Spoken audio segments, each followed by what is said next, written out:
Hoy iniciamos el estudio de la teología sistemática. La teología sistemática es la interpretación bíblica y de la historia de la Biblia que se arregla en un orden lógico bajo grandes líneas de estudio temático que pueden ser, por ejemplo, un panorama bíblico, las diferentes dispensaciones de Dios o épocas en que Dios divide la historia espiritual de la humanidad desde su punto de vista de revelación progresiva de su palabra. La teología sistemática, por otra parte, nos permite buscar y hacer un acercamiento personal a nuestro Señor Jesucristo, a aquellas creencias básicas e importantes de nuestra fe en Él y a un conocimiento pragmático de los principios que Él nos da para que tengamos una vida cristiana conforme a su voluntad. Así pues, en esta primera lección vamos a estudiar lo que es el ser humano en estado carnal. Porque en Primera de Corintios, en el capítulo 3, verso 1, el apóstol Pablo nos dice: de manera que yo, hermanos, no pude hablaros como a espirituales, sino como a carnales, como a niños en Cristo. Toda persona que se convierte a Dios nace de nuevo. Jesucristo a los suyos vino, y los suyos no le recibieron. Pero dice Juan 1:12, pero a todos los que lo reciben, a los que creen en su nombre, les dio el derecho de ser llamados hijos de Dios, los cuales no son engendrados de varón ni por la voluntad de una mujer, sino por el poder de Dios, por el poder de su Espíritu Santo. Jesús dijo: el que no naciere nuevamente de agua y del Espíritu Santo no entrará al reino de los cielos. El nuevo nacimiento en Cristo Jesús se da por recibirlo a Cristo en el corazón, como dice Apocalipsis 3:10. He aquí yo estoy a la puerta de tu corazón y te hablo. Si alguno oye mi voz y abre la puerta de su corazón, yo entraré a él y estaré con él y él estará conmigo. Jesús en cierta ocasión también dijo: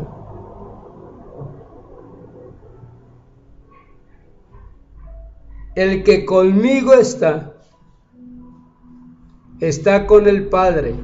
El que a mí me recibe, ha recibido al Padre que me envió. Sin embargo, cuando uno nace de nuevo hay tres realidades. La primera realidad es que uno comienza la etapa de un gran amor. Algunos la identifican como la etapa del primer amor. La segunda etapa del nacimiento nuevo es ser un niño espiritual. Un niño espiritual que necesita alimentarse directamente de la palabra de Dios. De esa leche espiritual no adulterada, de la Escritura, y no adulterada por enseñanzas humanas, para que ese recién nacido espiritual no se extravíe. Por eso Pedro dijo: deseen como niños recién nacidos la leche espiritual no adulterada, para que por ella crezcan para la salvación, si es que han degustado la bondad de Dios. Ser carnal es andar aún con algunos defectos de la naturaleza humana. Pablo expresó esto muy bien cuando dijo: porque manifiestas son las obras de la carne, que son adulterio, fornicación, inmundicia, lascivia, idolatría, hechicerías, enemistades, pleitos, celos, iras, contiendas, disensiones, herejías, envidias, homicidios, borracheras, orgías y cosas semejantes a estas. Acerca dice Pablo, de las cuales los amonesto, como ya se los he dicho antes, que los que practican tales cosas no heredarán el reino de Dios. Y esto erais alguno de vosotros, mas ya habéis sido lavados y purificados por la sangre de Jesús. Como puedes entender, el ser humano en estado carnal es un ser humano que manifiesta lo peor de la naturaleza humana. Es un hombre esclavo de sus pasiones, de sus deseos, de sus vicios, de la tiniebla, del error, de las ideologías falsas, mentirosas, de los deseos engañosos del mundo. Por esto, Pablo dice que la voluntad de Dios es nuestra santificación. En Tesalonicenses 4:3 dice, la voluntad de Dios es nuestra santificación. Así que si tú quieres o estás empezando una vida cristiana con el Señor Jesucristo, debes buscar conscientemente de los frutos del Espíritu. Porque ser cristiano es vivir en el Espíritu y es luchar contra los deseos de la carne, los deseos de los ojos, los deseos del mundo y la vanagloria de la vida. Pero vivir en el Espíritu es vivir en amor, en gozo, en paz, en fe, en paciencia, en bondad, en mansedumbre, sobre todo en autocontrol, el dominio propio. Dice la palabra que no nos adaptemos a este mundo, sino que nos transformemos mediante la renovación de nuestra mente para que verifiquemos cuál es la voluntad de Dios, lo que es bueno y aceptable y perfecto para Dios.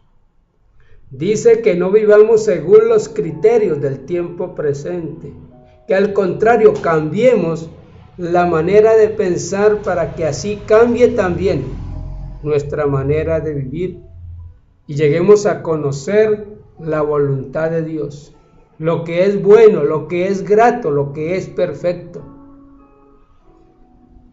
No imiten, dice la palabra, las conductas ni las costumbres de este mundo.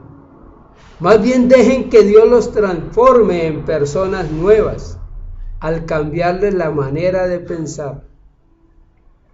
En Romanos dice, les ruego que andéis como es digno de la vocación con que fueron llamados, que anden con toda humildad, con mansedumbre, soportándose con paciencia los unos a los otros en amor.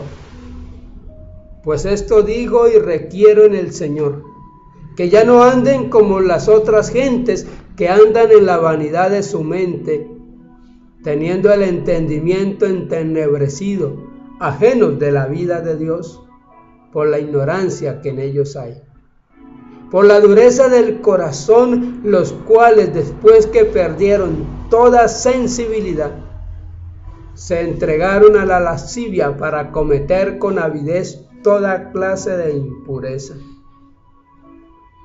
Esto es ser carnal, pero por el contrario, el que se entrega al Señor Jesús desecha la mentira, habla la verdad con su prójimo, desecha los malos deseos de su carne y le da rienda suelta a las manifestaciones del Espíritu, el amor, el gozo, la verdad, porque somos miembros los unos de los otros. Por eso también Pablo en Efesios dice, airaos pero no pequéis, que vuestro enojo no les dure todo el día y no den lugar al diablo. No provean para los deseos de la carne, El que hurtaba no hurte más, sino que trabaje haciendo con sus manos lo que es bueno, para que tenga que compartir con el que padece necesidad. Y que ninguna palabra corrompida salga de su boca, sino que todo lo que hablemos sea la palabra necesaria para nuestra edificación. Dice, a fin de que demos gracia a los oyentes y que se quite de nosotros toda amargura, todo enojo, toda ira. Qué diferente es ser espiritual a ser un hombre carnal. ¿En qué estado quieres tú estar? Porque el estado de carnalidad no te trae sino conflicto, amargura y muerte. Pero el estado espiritual, vivir en el espíritu, te trae amor, gozo y paz.